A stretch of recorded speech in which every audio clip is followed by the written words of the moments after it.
সামান্য পরিমাণ cheese, slice bread, একটা শসা, একটা গাজর আর কিছু টমেটো যদি ঘরে থাকে তাহলে এরকম মজাদার স্যান্ডউইচ কিন্তু আপনি বাসাতেই বানিয়ে নিতে পারবেন।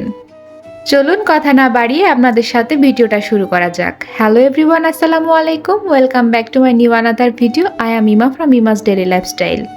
শুরুতেই আমি একটা চিকেন ব্রেস্ট পিস এরকম কুচি কুচি করে কেটে নিয়েছি। তারপর একটা প্যান খুব ভালো মতো করে গরম করে এখানে আমি বেশ কিছু পরিমাণে তেল অ্যাড করেছি। এবার এরকম খুব সুন্দর করে কুচি কুচি করে আমি কিছুটা পেঁয়াজ কেটে নিয়েছিলাম, সেটা এখানে আগে থেকে ভেজে নিব।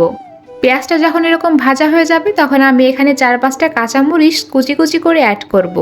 আপনারা আপনাদের পছন্দ মতো ঝাল এখানে বাড়িয়ে কমিয়ে নিতে পারবেন। তারপর এটাকেও যখন ভাজা হয়ে যাবে তখন এখানে আগে থেকে কুচি করে রাখা টমেটোগুলো অ্যাড করেছি। এবার এই সবগুলো উপকরণ খুব ভালো মতো করে ভেজে নিতে হবে। যখন একটু ভাজা ভাজা হয়ে যাবে তখন এখানে আমি রসুন বাটা এবং সামান্য পরিমাণ আদা বাটা অ্যাড করেছি। আদাটা এখানে স্কিপ হয়ে গেছে, আপনারা কিন্তু এটা